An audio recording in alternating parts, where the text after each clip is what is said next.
बहुत समय पहले की बात है।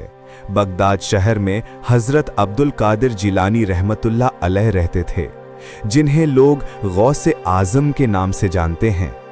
उनका दरबार हमेशा इल्म, रहमत और करम से भरा रहता था।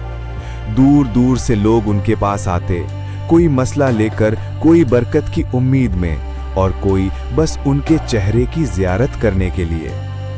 उसी बगदाद में एक गरीब बुढ़िया रहती थी।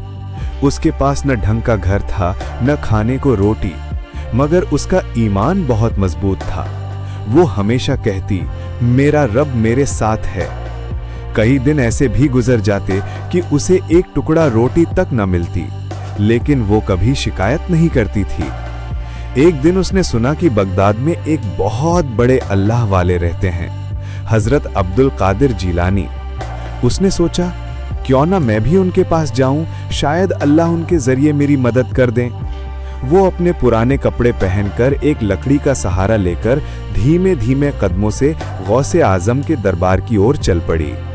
जब वो दरवाजे पर पहुंची तो वहां भीड़ लगी थी। कुछ लोग अपनी परेशानियां सुना रहे थे, कुछ दुआ के लिए आए थे। दरबान ने उसे रोका और कहा, अम्मा, अभी अंदर नहीं जा सकती, बहुत लोग हैं। बुढ़िया बोली, बेटा, मैं अपने रब के नाम पर आई हूं, मुझे अंदर जाने दे। इतने में अंदर से आवाज आई, उसे अंदर आने दो, वो अल्लाह की मेहमान है। सबने देखा गौसे आजम खुद उसे अंदर बुला रहे थे। बुढ़िया धीरे धीरे आगे बढ़ी और उनके सामने बैठ गई। गौसे आजम ने मुस्कुराकर पूछा, अम्मा, क्या परेशानी है? बुढ़िया की आंखों से आंसू निकल पड़े। या शेख, 3 दिन से खाना नहीं खाया, घर में कुछ नहीं है, बस चाहती हूं कि अल्लाह मुझ पर रहमत करे। गौसे आजम ने कहा, अम्मा, अल्लाह पर भरोसा रखो, वो अपनी बंदियों को कभी अकेला नहीं छोड़ता। फिर उन्होंने अपने घर से देखा, खाने को बस एक टुकड़ा सूखी रोटी बची थी। उन्होंने वही रोटी लाकर बुढ़िया के हाथ में रख दी। बुढ़िया ने देखा, रोटी इतनी सख्त थी कि टूट भी नहीं रही थी। उसने कहा, या शेख, ये तो बहुत सूखी है, मेरे दांत नहीं हैं, खाऊं कैसे? गौसे आजम ने सर झुकाया, फिर आसमान की तरफ नजर उठाई और कहा, या अल्लाह, तेरी एक बंदी भूखी है, तू अपनी रहमत भेज दे। इतना कहा ही था कि दरवाजे पर दस्तक हुई। एक नौजवान अंदर आया, हाथ में एक थैला लिए हुए था। उसने कहा, या शेख, मैं अपने घर के लिए खाना ले जा रहा था, लेकिन रास्ते में एक आवाज आई, ये खाना मेरे वली के घर ले जा, इसलिए मैं यहाँ ले आया हूँ। गौसे आजम मुस्कुराए और बोले, देखो अम्मा, अल्लाह ने तुम्हारी मदद खुद भेज दी है। बुढ़िया रो पड़ी।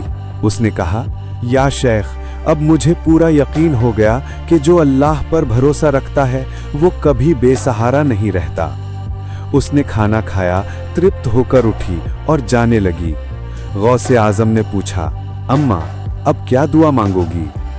बुढ़िया बोली, मैं यही मांगूंगी कि अल्लाह मुझे ऐसा दिल दे जो हर हाल में उसी पर भरोसा रखे, चाहे मदद उसके वसीले से आए या सीधे उसके खजाने से।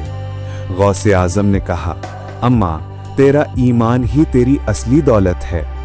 कहते हैं उस दिन के बाद उस बुढ़िया के घर में इतनी बरकत हुई कि कभी उसके चूल्हे से धुआं बंद नहीं हुआ।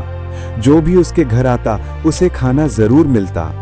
लोग कहते, अल्लाह ने उसे सिर्फ रोटी नहीं बल्कि यकीन और सुकून की दौलत भी दे दी।